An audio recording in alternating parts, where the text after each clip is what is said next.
Thanks to the support as a channel member, Freddie Finlow. It's a tricky one, Mrs Wearmouth, because I'm delighted he doesn't want to leave anymore. I'm so glad he signed his long-term contract. But at the same time, I'm kind of attached to Adrian Daly now, so I don't know. What should I do?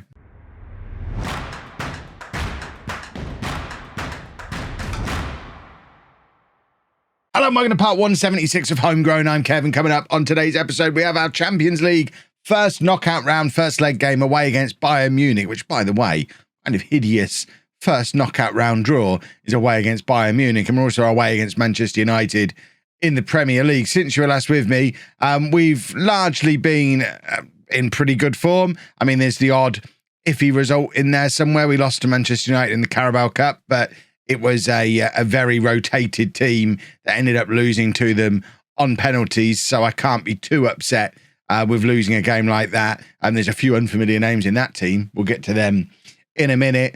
We've suffered a lot from injuries, so we've recalled a few players from loans, some more successfully than others, and we've also made a big money signing. We'll start with the big money signing. Luke Doumbia is now 19, but as you can see, birthday 25th of February. It's the 26th of February. He was definitely 18 when he signed.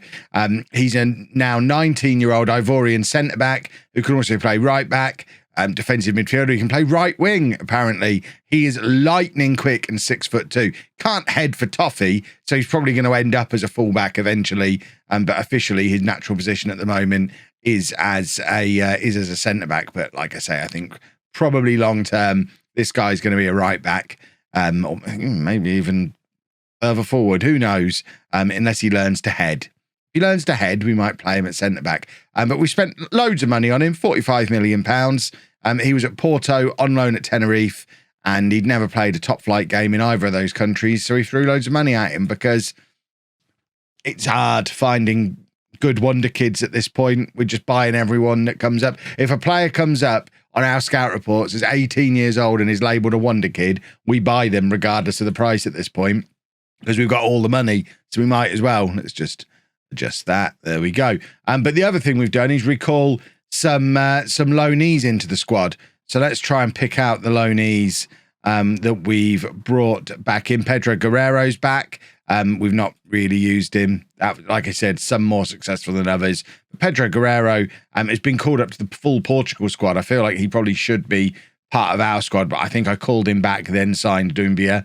And obviously we called him back with a view to him being a right back, and then spent 45 million on another right back. I'm ruining that man's career. I acknowledge it. But Gonzalo Velasco, he's come back from his loan. He was playing for Monaco, similar to Marcelo last year. Went to Monaco, has had a lovely, lovely time there. Averaged a 7.31 over 19 games playing in Ligue 1. So we brought him back in. He's done a bit of a Mick Powell while he's been away. Now a 3-star current ability player, which makes him as good in central midfield as Diego Perez, plus still has that 5-star potential. So Velasco is back and has played a couple of games and is looking really good. Even more exciting for me is academy player Fraser Cassidy, 20-year-old English under-21 international with 25 under-21 caps. He can play central midfield or up front. We've been using him largely in central midfield. He's another one who's come back with 3-star current ability and 5-star potential. He was on loan at Burnley, where he'd got 7 goals in the Championship already this season on a 7.35. He scored 10 goals for Sheffield Wednesday in the Championship last year as well. So I think he probably is playing as a striker sometimes too. But we've brought him in and he's played 5 games for us now, scored a couple of goals, including an absolute worldie. And he looks like a real player. It doesn't bode well for Emil Christensen that we've brought 2 guys in from loans and they're forcing their way into the team. Christensen is still here, but his potential has disappeared. 2.5-star current ability, 3-star potential all of a sudden. The high hopes we had for him earlier in the year haven't really been fulfilled. He's played 9 games, only averaging a 6.7. Yes, he's only started 2 of them, but he's played 5 cup games, a couple of Champions League games. I'm not really seeing it with Emil Christensen. So we had the option to loan him out in January. I decided not to, just to give him one final chance. But I suspect he's going to be getting sold in the summer, especially with Velasco and Cassidy emerging as better options in central midfield. And I guess the biggest news is Sandro Veloso. He is no longer unhappy. He's signed a contract extension, new 4-year contract and £160,000 a week. And since then, I've still continued not to really use him. He's only scored 1 goal all year. Yes, he's only started 1 game. He's got 5 from 6 in the cup, and we've been playing him on the wing in the cup. But Adrian Daly is my striker. I think at this point, he is my first choice striker. He's wanted by Bayern, who we play now. But Adrian Daly has just won the Asian Footballer of the Year, despite being Australian. I guess that counts as part of Asia. He also won World Under-21 Footballer of the Year and European Golden Boy. The previous home player to win the World Under-21 Footballer of the Year, Sandro Veloso, 3 years ago. But Adrian Daly has now gone on to win that. European Golden Boy, Veloso never won this one. The fact that Daly's won both of those in the same year really does, it indicates to me that he might not be as good as Veloso just yet. I mean, we've done this comparison many times now. He's closing the gap for sure. He might not be quite there right now, but I think we probably all agree, no matter how much we love Sandro Veloso, and there have been a few people saying it's Christian Gomez all over again. I don't think it is, because I've not decided to get rid of Veloso and then gone and found someone better because I don't think Veloso's good enough. I love Sandro Veloso. He's a club legend. He's our all-time record goal scorer. He was spectacular last year. But we've had come through our own academy a player who is already as good and is probably going to be even better. What am I supposed to do? I can't play them together. They're the same player. 5'8", 5'9". There's nothing to them. They're both tiny little strikers. You can't play 2 of these. You play 1 of these and let them score all your goals for you. And I think we just have to make a decision on which one we go with. And I think it's Daly. Let me know down in the comments. Are you going Veloso? Are you going Daly? For me, it's got to be Daly. And that probably spells the end for Sandro Veloso, because I can't imagine he's going to be happy being a bench warmer for us. But at the end of the day, he did sign a new contract as a bench warmer. But I guess that's because he knew then he was warming the bench because he was in a grumpy. We'll see. Daly might get injured. You never know. Talking of injuries, we have had a lot of injuries to deal with over this couple of months since the last episode. McKenna's just recovering from an injury, as is Jovanovic. Juan Jose still injured. Kleber's out for the season. He broke his leg. Fraser Cassidy has now picked up a knock as well, so you're not going to be able to see him in action today. But it does mean that our central midfield, it's one of the reasons why we brought Cassidy and Velasco back from their loans, because at one point we had McKenna and Kleber both injured at the same time. And I think Perez was injured as well. I think there were a couple of times where we had to play Christensen with one of the other 2 guys who we brought back from their loans. So we were getting pretty desperate at the back, in midfield, sorry.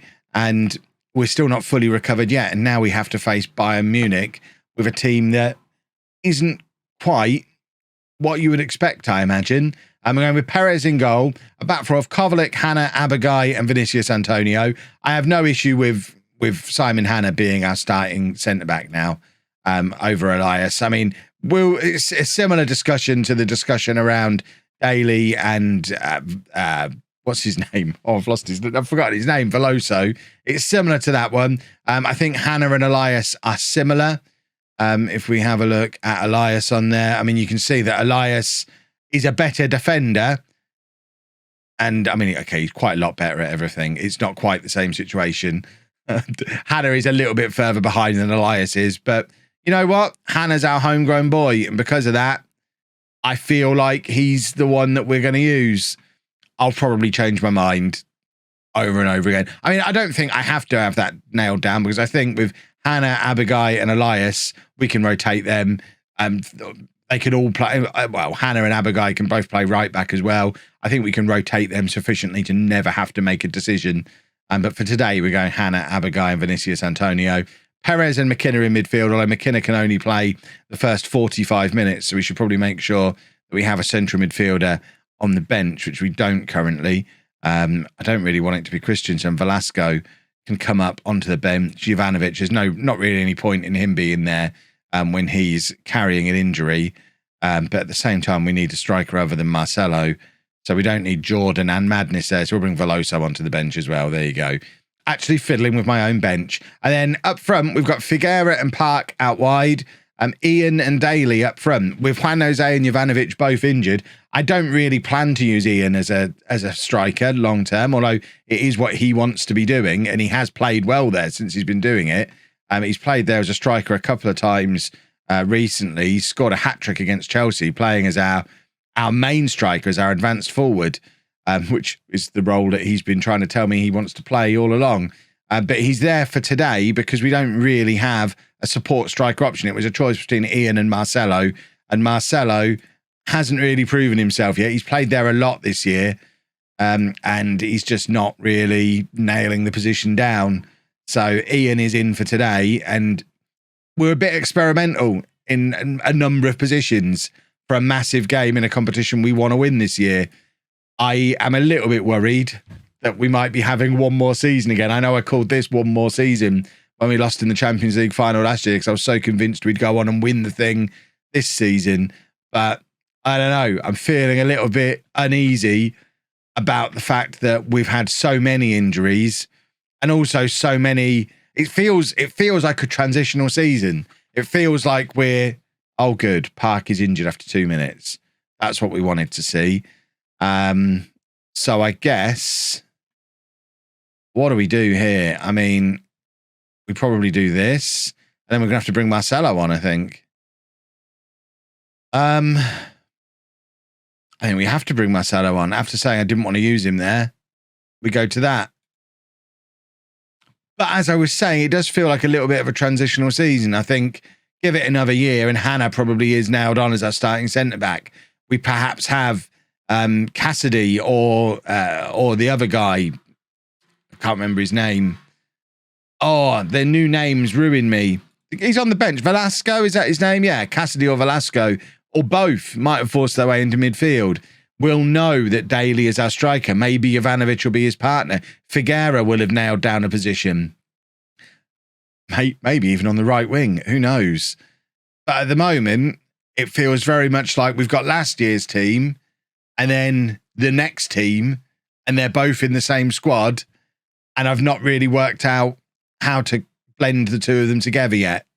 I don't really see this stage of FM saves very often because usually you build your great team. And I think last year we had a great team. I think you normally build your great team and then end the save, or I do anyway. I don't normally then go on to have to figure out what the next great team is going to be like. But it does feel like that's what we're doing this season. Not that we had to. I mean, the team from last year was young enough to be the great team for a number of years. The confusion has been caused by our recruitment policy of constantly bringing in 2 or 3 wonder kids every summer. And we've got 4 or 5 of them who are absolutely knocking on the door and ready. And this year, it feels like some of them need to be pushing into the team, like Hannah, like Daly, like Figueira, like Cassidy, like Velasco, Jovanovic.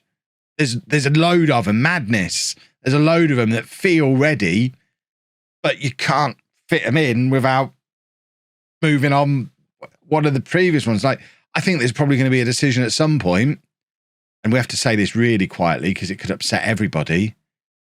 Is there a chance Figueira's better than Park? I'm starting to feel like Figueira might be better than Park. I'm not sure yet. I'll need to see more evidence. And that's not just based on this goal he scored today. I do think, bear in mind, Figueira's only 19, Park's like 25. There's not much between them, is there? It's very similar to the Daly and Veloso situation. Daly is in here and can't force the ball into the back of the net from a good chance. So yeah, lots going on.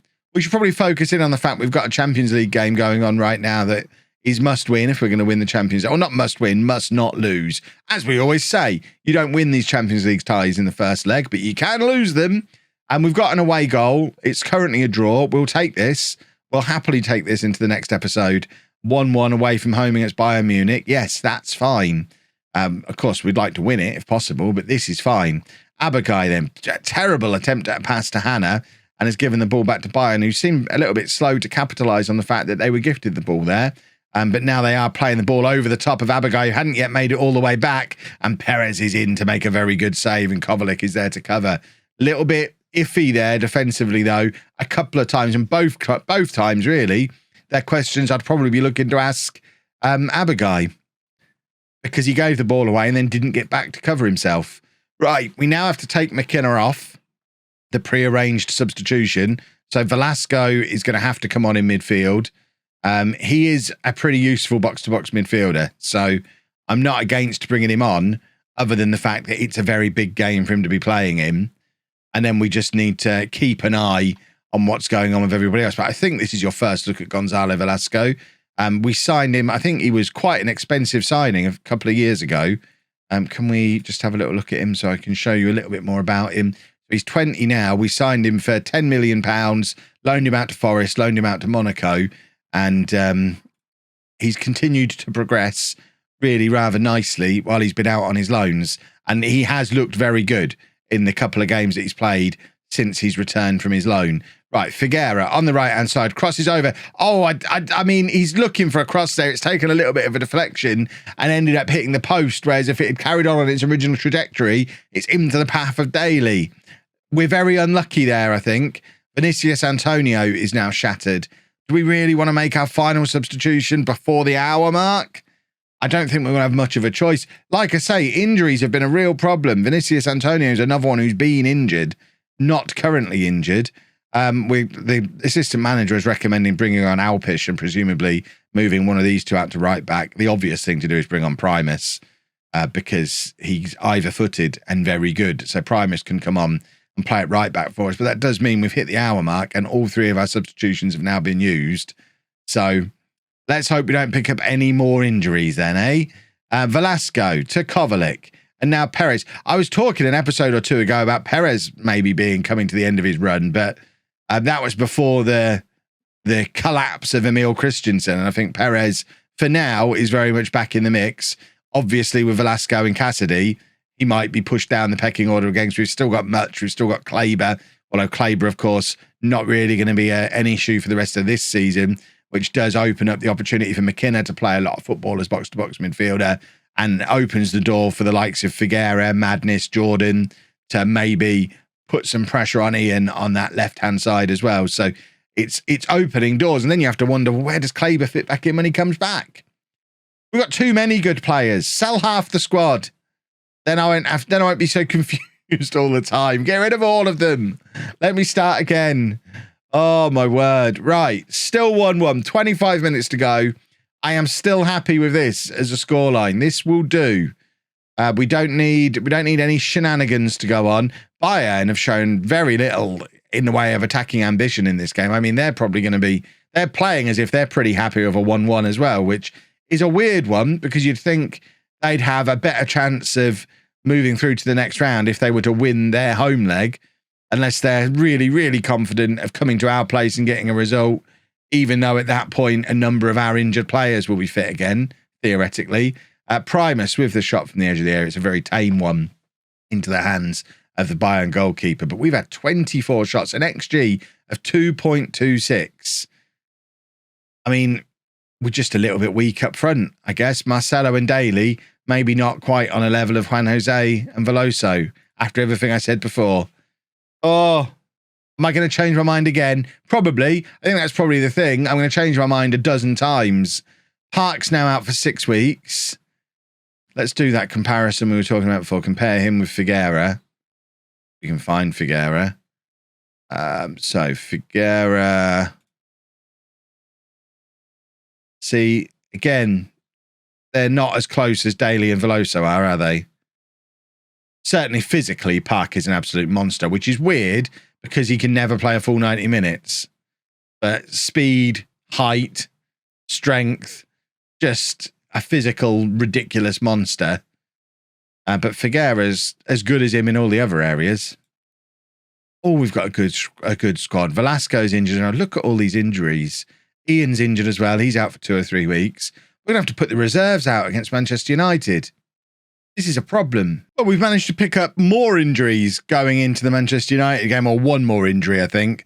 Jamie Much was going to be playing, but he's now picked up an injury as well, so I've just had to take him out of the team, which means the midfield is now the same as the one from the last game. Perez and McKenna. It was going to be McKenna and Much. McKenna still can't do a full 90 minutes, so Fraser Cassidy is going to be down on the bench to come on for him if need be. Back four is the same. In goal is the same. Up front, though, we've had to change things around a little bit because of the injuries to Ian and Park. Figuera moves over to the right-hand side. Jovanovic is fit enough to come back in and play up front alongside Daly. And Jordan comes in on the left-hand side. We are still waiting for the returns of Juan Jose, of Kleber. Obviously, Kleber we're not going to get, but Park, Ian.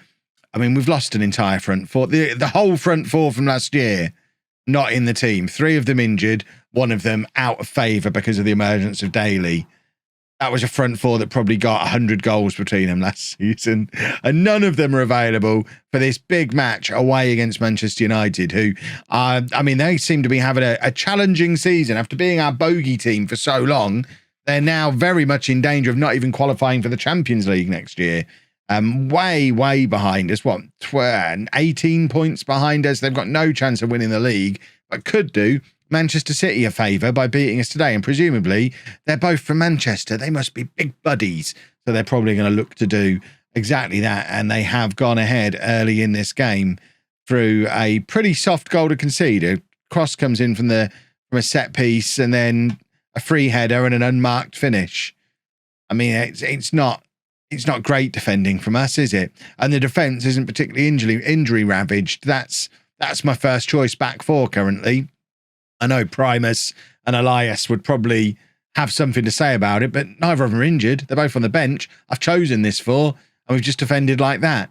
Kovacic then, trying to get forward on this left-hand side, and we've ended up between Kovacic and Abagai, the 2 Inter Milan boys. We've managed to give the ball away. Perez, the attacking midfielder who can't defend, gets back with a beautiful piece of defensive covering there from his deep line playmaker role that everyone told me he'd never be able to play. He's played there really rather well for a number of years now. Vinicius Antonio on the right with the throw, gives it to Figuera, who slots into Daly. Daly cutting it back to Vinicius Antonio, and Jordan has got a touch on it, and it's a 7th goal of the season for Jordan. He's another one who came back from a loan in January. He's not scored all 7 of those goals for us. I don't think I showed you his loan. I think I forgot I brought him back, but very much knew he was still in the mix.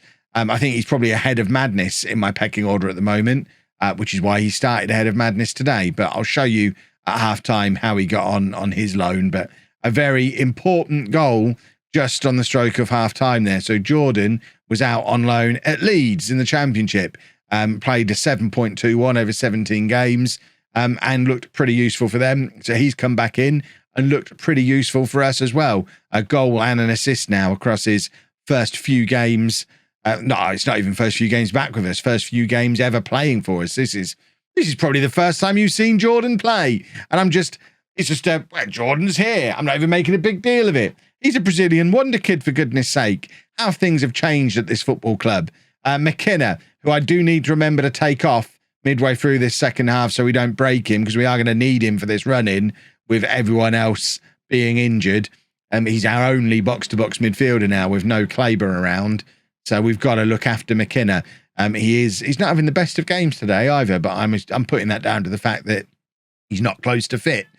Perez with the corner. Hannah is there. It's cleared off the line. McKenna is there. And Abagai finally forcing it over the line. It took 3 attempts from 3 different players, but we've finally forced the ball into the back of the net. And Manchester United are going to be very, very upset with their defending here. They've got to do better than this, because that's a free header for Hannah. McKenna's not being challenged there either. And Abagai is the quickest to react in the 6-yard box to a free ball. I mean, we'll take it, but goodness me, this isn't the Manchester United we've been used to in recent years.